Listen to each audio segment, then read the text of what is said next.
Are you a planner? Do you like to plan? Do you organize things? Do you have systems and schedules and structures for planning? Well, I think it's an interesting question because God is a planner. You're like, what do you mean by that? Well, we're looking at this series, Starting Strong, and part of starting strong requires some plans. I have this quote that I always refer to in my mind. If you fail to plan, then you plan to fail. Okay. However, what would be more important even than your plans would be to consider what are God's plans. So in Jeremiah 29:11, and this is a verse that we often hear, it's frequently quoted, it says, "For God is saying this to you, I know the plans I have for you, declares the Lord, plans for welfare, not for calamity, to give you a future and a hope." So we quote this verse a lot. God has good plans for us. God, I know the plans I have for you, plans to prosper you, give you hope and a future. So if these are God's plans for us, then we would be wise to get aligned with God's plans. So how do we get aligned with God's plans? Well, in this chapter, if you look at Jeremiah 29:11, I'm a huge proponent of context. Because so many times we take out one verse and we try to build it up to be something, but we don't always look at the context around that verse so we can appreciate what is God saying overall, not just the one-off, but the context of the whole thing. So when we look at this one verse, here's the context. So Jeremiah, who writes this book, is prophesying and speaking to a bunch of Israelites, Jewish people, who had recently been exported from Israel and taken into exile in Babylon. And they were not happy about that. They were taken into Babylon, captivity into Babylon against their will. And they wanted to be back home in their homeland of Israel. But they, by force, took them under threat of, swords and, not guns obviously, but swords and spears and knives. They hauled them over to Babylon. And they're there, and Jeremiah gives them this verse. God is telling you, while you're in Babylon, I know the plans I have for you, plans to prosper you, give you hope in a future. So Jeremiah is telling the captives, the Jewish exiles in Babylon, this is what God is saying. You have a good future.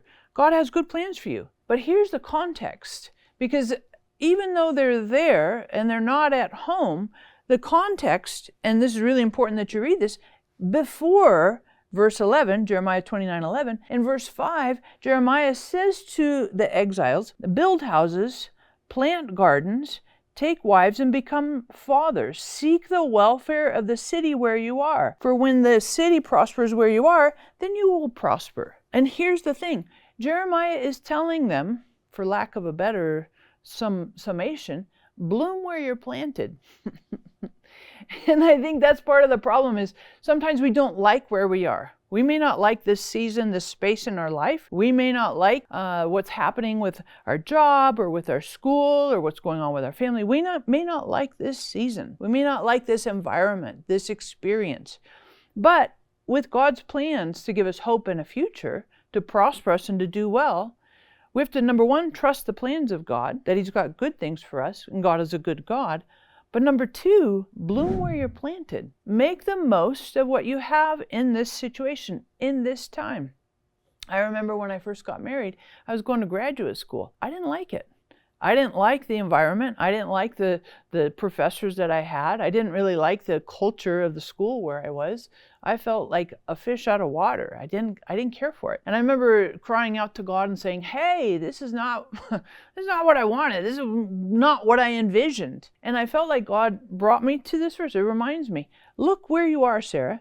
Make the most of what you have. And you're in this season, at this time in your life, then maximize the opportunities, the space that you have at this time. And when I shifted and I let God readjust my perspective, my alignment, then things started to get better. So I started to discover. I remember I made this amazing discovery that at my university, they had this huge library of a famous author that I had always enjoyed. And I'm like, this guy has his own library here with all of his collection of works and artifacts that oh my goodness, I stumbled across that in my university. And it was an amazing discovery. And part of it was because my perspective changed. Bloom where you're planted. Build houses, plant gardens, let your kids get married.